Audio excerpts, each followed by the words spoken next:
प्रणाम। मैं विमल चंद्र काला आज आपको अपने जीवन में हुई दैविक चमत्कार की एक घटना का वर्णन करूंगा। घटना इस प्रकार है। सन 1973 में मैं अहमदाबाद से एक जरूरी डाक लेके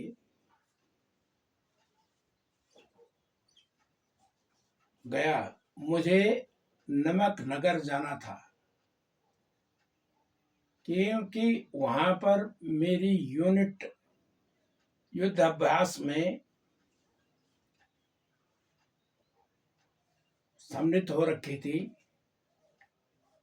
और मैंने उन्हें एक कॉन्फिडेंशियल डाक देनी थी। अहमदाबाद से मुझे वो कॉन्फिडेंशियल डाक दी गई। मैं शाम को अहमदाबाद से 5 बजे की ट्रेन पकड़कर नमक नगर के लिए बैठ गया। डायरेक्ट ट्रेन थी नमक नगर तक।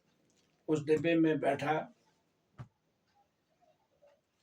दूसरे दिन शाम तक 5 बजे मैं नमक नगर पहुंच गया। नमक नगर स्टेशन पर मैं उतरा तो मेरी यूनिट की जो लोकेशन थी ये मुझे ज्ञात नहीं था कि कहाँ है, न मुझे कोई निर्देश मिला। तो वहाँ स्टेशन मास्टर से मैंने पूछा कि आप लोगों ने यहाँ पर कोई फौजी यूनिट आते हुए देखी, किस दिशा में गई, क्या गई? तो उन्होंने एक दो आदमियों से पूछा, अपने रेलवे कर्मचारियों से और वहाँ की जो गार्ड थी उनसे पता चला कि वो सीधे रेलवे ट्रैक फौजी आगे बढ़ गए थे। ये पता नहीं कि कहाँ गए। तो उन्होंने मुझे कहा कि आप भी उसी तरफ बढ़ जाओ। मैं रेलवे ट्रैक चलता रहा। करीब 3 किलोमीटर जाने के बाद मैं पहुंच गया समुद्र के किनारे। समुद्र के किनारे वहां पर कुछ लोकल लेबर थे जो कि नमक की ढेरियों को बना रहे थे। 10 फीट लंबी और करीब 5 फीट चौड़ी और 2 फीट ऊंची नमक की ढेरियों को लगाते जा रहे थे बेलचे से। और मैं उन ढेरियों से आगे चलते चलते उन लोगों से पूछा कि आपने कहीं फौजियों को देखा है इधर? उन्होंने कहा हाँ, आगे बढ़ जाओ। इशारा किया हाथ से कि आगे बढ़ जाओ, आगे की तरफ जाओ। मैं आगे की तरफ गया तो कुछ समुद्र का किनारा थोड़ा दलदली लग रहा था। उसमें पानी की मात्रा आ रखी थी किनारे पर, तो दलदली लग रही थी। धीरे धीरे जब मैं आगे बढ़ा तो करीब वो पानी 5-6 इंच तक बढ़ गया था। तो मैं चलता चलता काफी दूर देखा मैंने कि एक छोटा सा 2 मैन का एक तंबू लगा हुआ है। मैं उस तंबू के पास गया तो वहां देखा मैंने कि एक चारपाई है और चारपाई के ऊपर मेरी कंपनी का एक बलबीर सिंह सैनिक बैठा हुआ है और उसने उस चारपाई में ऑफिस के कुछ संदूक रखे हुए थे और अपना बिस्तर उसने उस चारपाई में रखा हुआ था और बैठा हुआ था। उससे दुआ सलामी हुई। मैंने उससे पूछा कि यूनिट कहाँ है? उसने कहा कि यूनिट कल शाम को यहाँ से आगे बढ़ गई है और मैं भी थोड़ी देर के बाद आगे बढ़ जाऊंगा। जब यहाँ कंपनी से मुझे लेने के लिए 2 आदमी आएंगे, वो इस सामान को भी ले जाएंगे और मैं भी जाऊंगा। तो मैंने उससे कहा कि ये कॉन्फिडेंशियल डाक है, आप इसको रिसीव कर लीजिए। उसने रिसीव किया। रिसीव करने के बाद मैं फिर वापस आया। मन में ये सोच रहा था कि यार अगर मैं अब अंधेरा भी होने वाला है, मैं अगर नमक नगर स्टेशन तक नहीं पहुंचा तो ट्रेन भी छूट सकती है और मैं फिर रात को परेशानी में रहूंगा। इसलिए लंबे कदमों से मैं नमक नगर स्टेशन पे आया। तो ट्रेन खड़ी थी। मैं उस ट्रेन में अहमदाबाद वाले डिब्बे में बैठ गया। उस ट्रेन में 3 बोगी तो थी पैसेंजर ट्रेन की, और 2 बोगी थी उसमें नमक की। मैं पैसेंजर ट्रेन में बैठ गया। उस समय अधिकतर ट्रेन खाली थी। मैंने एक बर्थ पे अपना ब्लैंकेट बिछाया और मैं उसमें बैठ गया। आगे करीब 15 मिनट चलने के बाद ट्रेन फिर किसी स्टेशन पर उतरी, रुकी। वहां पर कुछ 2-4 आदमी चढ़े, फिर इस तरह से आगे बढ़ी। आधा घंटे के बाद फिर किसी स्टॉपेज पे रुकी, वहां पर भी कुछ लोग चढ़े। धीरे धीरे लोग उसमें बैठने लगे। अब इतने बैठ गए उसमें कि नीचे की जो बर्थ थी उसमें भी नीचे बैठ गए लोग, और लैट्रिन के जो गैलरी थी वहां तक पूरे लोग भर गए। मैं बैठा रहा। उन्हीं यात्रियों में एक बुढ़िया, एक उसका लड़का और एक उसकी बहू बैठ गई। बहू के फिगर से ये लग रहा था कि ये प्रेग्नेंट है। वो आए, मेरी सामने वाली सीट पे उस लड़के ने वहां पर एक चादर बिछाई और अपनी औरत को वहां पर लेटा दिया। बुढ़िया उसके पांव के पास बैठ गई और लड़का ऊपर सामान एक तरफ रख के और ऊपर के उसमें लेट गया। वो कोई नॉवल पढ़ रहा था। अब ट्रेन वहां से चल पड़ी। करीब आधा पौन घंटे के बाद ट्रेन जब चल रही थी तो उसकी बहू को कुछ शंका हुई लैट्रिन जाने की। उसने बुढ़िया को कहा कि मैं थोड़ा फ्रेश होके आती हूँ। वो गई है लैट्रिन की तरफ। वहां लोग बैठे हुए थे। उसने कुंडी खोली, लैट्रिन के अंदर चली गई। अब लैट्रिन में बैठी होगी तो वो बाहर ही नहीं निकली। काफी देर हो गया। अब काफी देर हो गई तो बुढ़िया को शक हो गया कि यार बहू क्यों नहीं आई। उसको तो काफी देर हो गया। उसने लड़के को उठाया। उसने कहा उठो भाई, जरा ये देखो कि वहां जाके देख बहू क्यों नहीं आई, अब काफी देर हो गई है। तो लड़के ने कहा कि माँ जी आप परेशान ना हो सकता है कि लैट्रिन में पहले से भी कोई जा रखा होगा तो उसको वेट करना पड़ेगा। वो उसके बाद गई होगी तो आ जाएगी। वो फिर थोड़ा देर बैठ गई बुढ़िया, लेकिन फिर उसने कहा कि देख बेटा, एक दफे जाके देख ले बहू। अब लड़का गया तो जो नीचे बैठे हुए थे उन्होंने उसको कहा कि भाई साहब कोई लेडीज, कोई माता जी अंदर जा रखी है, लेकिन बहुत देर हो गई, वो वापस नहीं आई, बाहर नहीं आई। तो उसने उसको आवाज मारी, नाम से पुकारा। दरवाजे की तरफ से उसने खिड़की की तरफ मुंह करके आवाज मारी, लेकिन अंदर से कोई आवाज नहीं। अब जब आवाज नहीं तो बुढ़िया भी वहां पर पहुंच गई।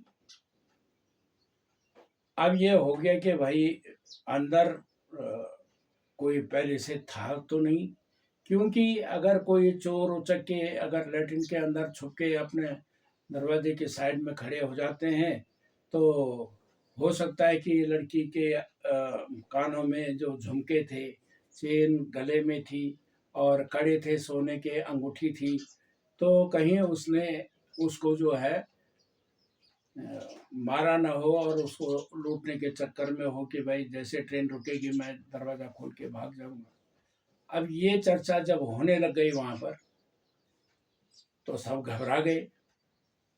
उन्हीं नीचे बैठे हुए आदमियों में एक तकरीबन 35-40 वर्ष का कोई जोगी बैठा हुआ था, उसके हाथ में डंडा था और उस डंडे में एक नुकीला वो लगा हुआ था, लोहे का फाल। वो उठा, उसने जैसे ही उसको तोड़ने के लिए तैयार हुआ तो किसी ने कह दिया कि अरे भाई क्यों तोड़ रहे हो उस कुंडी को, देख नहीं रहे हो कि वहां पर क्या लिखा हुआ है रेलवे वालों ने कि रेलवे संपत्ति को नुकसान करने वाले को 6 महीने की सजा और 3,000 रुपये जुर्माना भी हो सकता है, इसलिए इसको मत तोड़ो। लेकिन जोगी नहीं माना। जोगी ने उस नुकीले फाल से उस कुंडी को तोड़ा और कुंडी को तोड़ने के बाद दरवाजा खुल गया। अब लड़का गया अंदर, उसकी माँ गई, देखा कि तो उसकी औरत बेहोश हो रखी है, एक तरफ लड़की हुई है लेटरिन की। अब उन्होंने कहा भाई ये बेहोश हो गई है, इसको पकड़ के जब वो खींचने लग गए बाहर को, खींचा उसको तो देखा कि भाई आगे से तो लड़के ने पकड़ रखा है, पीछे से बुढ़िया ने उसके पांव पकड़े। जब चलने लग गए तो वो खून भी उसमें बहने लग गया उसकी साड़ी से। वो बर्थ में लाए, उसको लेटाया। बर्थ में पता चला बुढ़िया को कि बहू का प्रसव हो गया है। तो उसने लड़के को कहा कि बेटा इसका प्रसव हो गया है। तो बुढ़िया भी रोने लग गई, लड़का भी रोने लग गया, वो बेहोश बैठी हुई है। अब काफी देर तक ये चर्चा चली कि भाई किसी ने कहा कि भाई चेन खींचो,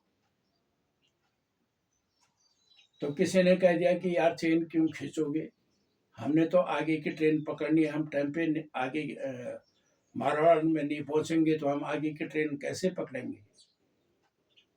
और अब वहां चेन खींच के क्या करोगे, जिंदा तो होगा ही नहीं बच्चा, क्योंकि उसका बच्चा जो है वो लैट्रिन सीट से पाइप से नीचे गिर चुका था रेलवे ट्रैक पे।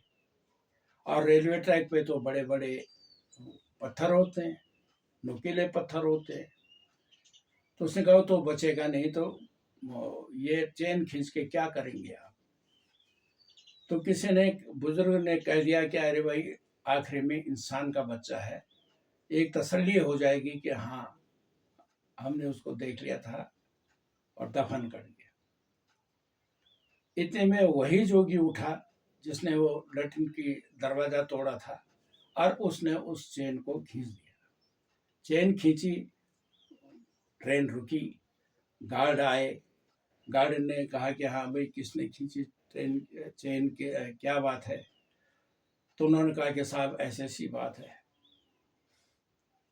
तो उन्होंने कहा कि ये कितनी देर पहले की बात है। उसने कहा साहब तकरीबन आधा घंटा हो गया होगा। अरे उसने कहा आधे घंटे में तो तकरीबन 100 किलोमीटर आ गई होगी ट्रेन, तो तुमने पहले क्यों नहीं खींचा। तो ये चर्चा उन्होंने कही कि साहब हम ऐसे डर गए थे, ऐसे डर गए थे। तो खैर गार्ड उतरा। गार्ड ने वहाँ पर जो है रेलवे ट्रैक के सामने टेलीफोन लाइन होती है, उसने वहाँ पर एक सीढ़ी लगाई, टेलीफोन के वायर से उसने अपने टेलीफोन कनेक्ट किए और आगे पीछे के स्टेशनों को कहा कि हम वापस जा रहे हैं, आप इस लाइन को क्लियर मत करना, कोई ट्रेन मत भेजना इसमें आगे पीछे से। जब उसको यह स्वीकृति मिल गई कि ठीक है आप पीछे जा सकते हैं, तो ट्रेन फिर वो गार्ड आया, उस लड़के से कहा कि चलो आप ऐसे करो कि आप हमारे साथ पीछे डिब्बे में चलो। तो उसने कहा नहीं नहीं महाराज, वो तो रो रहा था, कि नहीं मेरी औरत बेहोश है, पता नहीं कब वो प्राण त्याग दे, तो मुझे इस ऐसी समय में अपनी औरत के पास रहना चाहिए, तो मैं नहीं जा सकता। बुढ़िया भी रो रही थी। मुझे कुछ दया आई उस लड़के के ऊपर। मैं उठा, मैंने गार्ड से कहा, मैंने कहा सर इनको रहने दीजिए, इनके बदले मैं चलता हूँ आपके पास, आपके साथ। तो उन्होंने क्या देखा कि हाँ ये फौजी आदमी है, अब चले हम। अब पैसेंजर डिब्बे में गए, वहाँ पर खड़ी थी ट्रेन। उससे देखा कि पूरा रेलवे ट्रैक नहीं दिखाई दे रहा है, क्योंकि पीछे तो नमक की बोगियां लगी हुई। मैंने उनसे कहा कि यहाँ पर से क्लियर नज़र नहीं आएगा, तो आप बोगियों के पास चलें जहाँ नमक की बोगियां लगी हुई हैं। लास्ट डिब्बे में देखते हैं कि अगर वहाँ पर कुछ व्यवस्था बन सकती है बैठने की, तो मैं उसमें बैठ जाऊँगा। जब वहाँ पर गए तो कोई व्यवस्था नहीं, क्योंकि बोगियां ऊपर से राउंड होती हैं, तो ऊपर भी नहीं बैठा जा सकता। इसलिए मेरे दिमाग में ये आई कि जहाँ पर से दोनों डिब्बे जुड़ते हैं ट्रेन के, उसमें एक गोल पाइप लगा रहता है जिसमें कि थोड़ा उभार होता चारों तरफ से। तो मैंने कहा अगर मैं ये गोल उसमें पाइप में घोड़े की तरह बैठ जाता हूँ, तो मैं आगे से उसको पकड़ के रखूंगा, धीरे धीरे ट्रेन चलेगी। तो मैंने जब अपनी राय उससे कही गार्ड से, तो गार्ड ने मना कर दिया। उसने कहा कि नहीं, आप खतरे में आ जाएंगे और इसमें हम अलाउ नहीं करते। हमने कहा आप विश्वास रखो, मैं बैठूंगा और साहस से बैठूंगा, आप घबराइए नहीं। तो उसने कहा ठीक है, ये आप अपने गले में एक व्हिसल रख लीजिए, और जब आप ट्रैक पे कोई चीज़ देखें, हम धीरे धीरे ले जाएंगे उसको, ट्रेन को। आप जब ट्रैक पे कोई चीज़ देखेंगे तो आप हमें लंबी लंबी व्हिसल मार के सूचित कर देना, हम पिछले पैसेंजर डिब्बे में बैठे हुए हैं, हम वहाँ पर दरवाजे से देखते रहेंगे। मैंने कहा ठीक है। उन्होंने मुझे उठाया, वो पाइप के ऊपर बैठाए, व्हिसल दे दी। अब ट्रेन चलने लग गई धीरे धीरे। अब ट्रेन जैसे चलती रही, आधा घंटे तक तो वो बिल्कुल स्लो चली, नहीं आधा घंटे तक तो वो काफ़ी तेज चली। उसके बाद उसने कुछ अपना आधा घंटे के बाद जो है थोड़ा स्पीड कम की। तो जब वो तेज चल रही थी ट्रेन, तो मैंने ऐसे समझा कि रेलवे ट्रैक मेरे मुंह के अंदर जा रहा है। सांस लेने में दिक्कत, थोड़ा पछतावा भी हो रहा था कि यार ये तो हवा भी बहुत चल रही है, और मैं ये सोच रहा हूँ कि ये रेलवे ट्रैक मेरे मुंह के अंदर जा रहा है पूरा। लेकिन जब उसने एकदम आस्था कर दी, ट्रेन धीरे धीरे धीरे धीरे पीछे को जाने लग गई, तो मैंने ट्रैक पे क्या देखा कि शायद कोई बड़ी चट्टान गोल आकृति में पड़ी हुई है ट्रैक के ऊपर। मैंने व्हिसल बजाई जोर से, तो ट्रेन रुकी। ट्रेन रुकने के बाद हम वो गार्ड आए, उन्होंने मुझे नीचे उतारा। तो मेरे जो थे वो जांघें दर्द कर गई थी, मैं चल भी नहीं पा रहा था, उससे थोड़ा परेशानी हो रही थी। तो जब चलने लग गए तो आगे ट्रैक पे देखा कि नहीं नहीं नहीं, ये यार कोई चट्टान नहीं है, ये तो कोई बैल है। फिर जैसे जैसे हम आगे बढ़ने लगे कि नहीं नहीं बैल नहीं, ये तो एक कोई मोर है, और मोर ने पंख फैला रखे हैं बीच ट्रैक में। जैसे हम उसके नज़दीक पहुंचे, तो उसके मोर के बिल्कुल सामने पाँव के पास एक नीले रंग की एक झिल्ली जैसी चीज में वो बच्चा पड़ा हुआ था। और मोर ने जैसे हम लोगों को आते हुए देखा, गार्ड के हाथ में लालटेन थी, तो उसने जब देखा तो इधर उधर ऐसे ऐसे मुँह हिलाने लग गया। मुँह हिलाने लग गया तो वो सीधे एक तरफ उसने अपने पंख क्लोज किए, और वो तो जंगल की तरफ चले गया। अब वहां पर गए, देखा कि हाँ लड़का है, तो गार्ड वहां गया बुढ़िया के पास। उसने कहा कि भाई चलो, लड़के को कहा कि तुम चलो वहाँ। उसने कहा नहीं, मैं नहीं आऊँगा, मेरी माँ आएगी। माँ ने एक तौलिया लिया और तौलिया लेके आ गई। उसने तौलिया बच्चे के ऊपर डाला और उसको गोद में लेके जाने लग गए। तो गार्ड ने इंजन से एक गैती मंगा ली थी और उसके एक दो कर्मचारी जो थे, उन्होंने कहा कि भाई यहाँ पास में, ट्रैक के पास में एक गड्ढा खोदो और इसको दफनवा दो।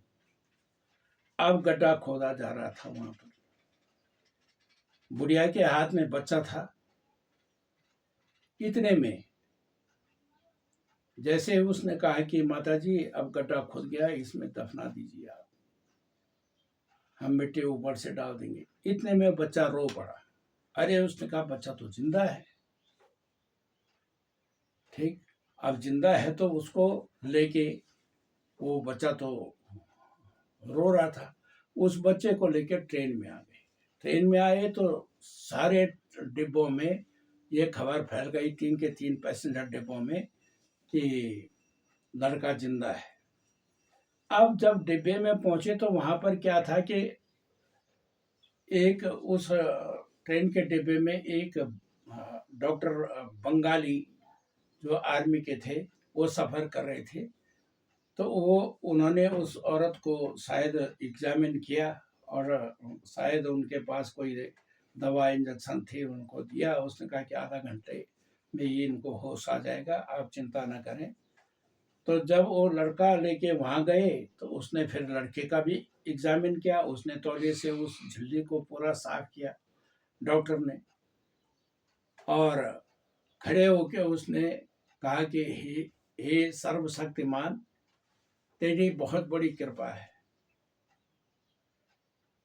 जो कि इतनी स्पीड से चलती हुई ट्रेन से बच्चा नीचे गिरा, उतनी बड़ी रोड़ियों में, और उसमें खरोच तक नहीं आए। ये तुम्हारी ही कृपा है प्रभु, धन्यवाद है आपके लिए। उसने माता जी को कहा, बुढ़िया को, कि माता जी आप बहुत भाग्यशाली हैं, आपके पुराने जो कर्म रहे होंगे बहुत अच्छे रहे होंगे, जो आपको इस तरह का ये फल मिला कि आपका नाती जो है, आपका पोता जो है, ये बिल्कुल जिंदा है, सुरक्षित है। तो जैसे ही ये इनकी बच्चे की माता जी होश में आए तो इसको दिखा देना उनको, ताकि उनको भी तसल्ली हो जाए कि मेरा बच्चा सही सलामत है। तो बैठ गए, चल पड़ी ट्रेन। वहां से ट्रेन चलते चलते मारवाड़ में रुक गई। आधा घंटे का स्टॉपेज था मारवाड़ में, लेकिन वहां तो काफी देर हो गई, ट्रेन आगे चली नहीं। इतने में क्या हुआ, रेलवे की तरफ से रेलवे का स्टाफ आ गया। वहां पर 4 आदमी आ गए। अब उस लड़के से पूछा जा रहा है कि भाई कौन से डिपार्टमेंट में काम करते हो, कहाँ तुम्हारा जिला है, कौन सी तहसील है, कौन सा थाना है, कौन सा क्या है, और पूरा एड्रेस लिखा।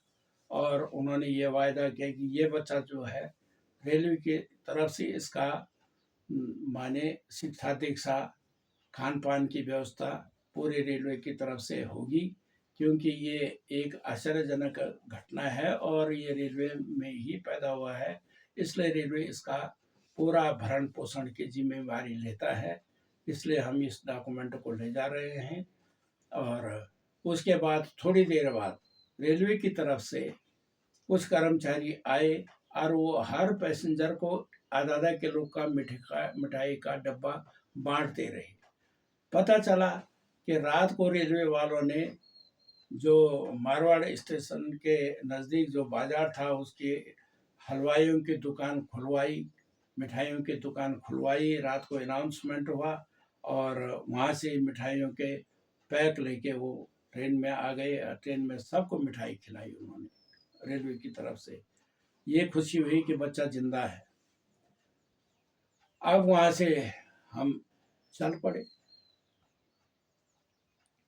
अब जब हम आ गए अहमदाबाद में तो देखा यार ये आश्चर्यजनक घटना भी हुई है।